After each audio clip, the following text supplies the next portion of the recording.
So I watched the new Brad Pitt F1 movie, and I think it rewired my brain. One minute I'm munching popcorn thinking, wow, racing looks pretty cool. And the next I'm in a Ricky Bobby costume swearing I can perfect the Monaco hairpin in record time. Cue the research spiral. Wheels, pedals, forums I didn't understand. My browser history looked like I was applying for a racing license. Then the boxes started showing up, and that's when it got real. I set it all up, I clamped the wheel to the desk, and I started driving like my life depended on it. I mean, the adrenaline, the chaos, the complete unearned confidence. And racing with friends, that's when it went completely off the rails. Give me the slipstream! Going for the overtake! Juke them out! Oh my god! Oh my god! Revolutionary! So yeah, what started out as a movie night with some friends turned into me building a complete sim rig and unlocking a whole new level of gaming that I never thought I'd actually get into. So let me show you how deep this rabbit hole goes and why I don't plan on coming out anytime soon. After the movie lit the spark, I raced home in my Kia K5. And I immediately got home and downloaded F125 and started playing with controller. And yeah, it was totally fun. I mean, it felt playable, but it didn't feel like racing necessarily. It felt like I was playing a racing game, if that makes sense. I wasn't actually in the car. I was controlling a car, but I think there's a big difference. At least that's what I keep telling myself. I mean, for 2 days straight, I was absolutely obsessed. Late braking, learning lines, dive bombing AI like an absolute menace. But the whole time, there was a voice creeping in. If playing this game was already this much fun with a controller, imagine what it would be like with a wheel.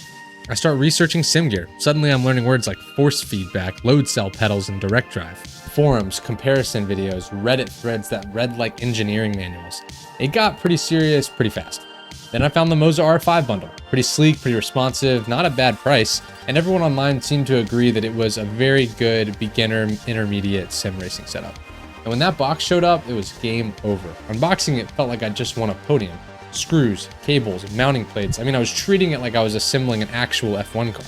So I clamped it to my desk, fired up F1, and as soon as I took that first corner with force feedback, it changed everything.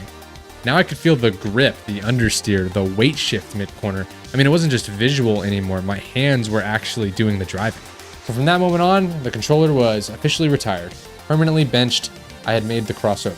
So I've got the Moza R5 clamped to my desk and I'm out here taking apexes like I'm trying to impress the race engineer for some reason.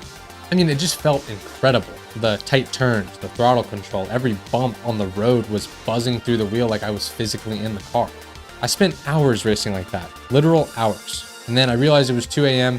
I was sweating like I just got done with a 50-hour race and it dawned on me. Something felt a tiny bit off. My knees were kind of jammed under the desk and the pedals kept sliding when I would brake really hard. But worst of all, it just didn't feel right. So that's of course when I realized that the desk setup wasn't going to cut it anymore. So naturally I did what any logical adult would do in this situation. I hopped on Amazon, I looked for a sim racing stand, I found the cheapest one for around $60 something. Looked relatively sturdy, but also looked like it could collapse at any moment. It came in 2 days later and installing it felt like a genuine pit stop. Lining up the pedals and screwing in the base plate and also making sure that it didn't wobble like a folding chair at a barbecue. And when it was all set up, it was an absolute game changer. I mean, way better pedal feel, and it also didn't feel like I was going to snap the setup in half if I broke too hard. Now it kind of actually felt like a racing cockpit. It wasn't just a wheel mounted onto a desk anymore. It was stable, it was all locked in, it wasn't going anywhere. The Moza was already fantastic, and if you're just trying to get into it, I would definitely recommend sticking with the desk. But if you're like me, sometimes you got to go a little extra. So at this point, the rig's feeling amazing. The wheel is mounted, the pedals are locked in, everything feels super solid. But there's one glaring problem, the monitor situation. Now that I'm using a stand, I have to actually sit farther away from the monitor. And when you're using a 24-inch monitor, it's already hard enough to see. So adding on to this made it seem like I was racing through a mail slot. And at first I tried to tough it out. I mean, I tried to move the monitor forward. I tried to get the stand as close as possible, but it just felt off again. So I brake and I start browsing monitors, which is a dangerous game, especially when it comes to sim racing because it's always so expensive. And the deeper you go, the more you start to justify everything that you're doing. Like, oh, I'm gonna spend this much, so I might as well spend a little bit more for a better monitor. And that's how I ended up ordering a 34-inch 2K Ultrawide monitor. Yeah, I'm not even sorry, to be honest. It's sick. And when it arrived, it was love at first boot. It was staring at me, wrapped around me like it knew what I'd been through. I fired up the game, and suddenly I wasn't just watching the game anymore. From a distance, I was in the game. The corner visibility was insane, the depth perception was way better, and the gravy on top was that this is a 2K monitor compared to my 1080 that I was playing on, so it felt like an insane upgrade. And the combo of the Moza rig with the ultra-wide monitor and the stand, I mean, the immersion was just instantly better. To be honest, I didn't realize how much I was missing until the screen lit up my whole peripheral vision. And yeah, honestly, I could have gone crazier, whether that be triple monitors or VR, even a freaking motion rig. But honestly, the setup hit the sweet spot. And for the budget and the price, it was honestly not too bad. It was clean, it was functional, and most importantly, it felt real, raw, and absolutely electric. Somewhere in the middle of all this madness, it hit me. This doesn't even feel like a game anymore. The way the wheel kicks when you lose grip, the sound of the engine climbing, and the pressure of knowing one late break could ruin your entire run.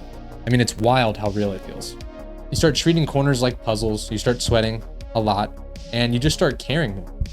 I'm watching replays, analyzing throttle traces like I'm chasing tenths. I mean, I caught myself adjusting brake bias a couple nights ago, and I don't even know what that means. It pulls you in because every decision you make matters. If you overshoot a corner, that's on you. If your tires wear out because you push so hard early on, that's also on you. I mean, it's so unforgiving, and that's what makes it so addicting. When you get it right, when you nail a corner flawlessly, or you get an overtake with no contact, that's when you realize, yeah, this is digital, but it feels so real. Not in pixels and polygons, but in heart rate, tension, focus. I mean, that stuff's legit, and that's the magic of sim racing. It doesn't just play like a sport, it genuinely feels like one. What started as a random movie night turned into one of the best rabbit holes I've ever fallen into. I've always been an FPS guy, whether that be Call of Duty, Counter-Strike, Apex, you name it. But this year I told myself I wanted to branch out and try new genres, and this is exactly why.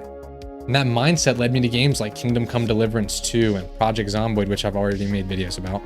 And eventually, it led me here, sitting in a racing rig, sweating through a pretend Grand Prix, screaming at my friends for not letting me take the inside line. And I'm so glad that I challenged myself to do this. Sim racing is intense, hilarious, occasionally pretty frustrating, but super fun. You don't need to be a gearhead to get into it. You just need a little bit of curiosity and a movie to finally push you over the edge. Now that I'm in it, I'm hooked. I'm still diving into F125 every day, but if you have any games you recommend, any ridiculous add-ons to my setup, please drop them in the comments. Also, real quick, I've noticed all the nice comments that you guys have been leaving on my previous videos, so I just wanted to say I appreciate it. I just started this type of content a few months ago, and I've been having a blast, so this really keeps me going.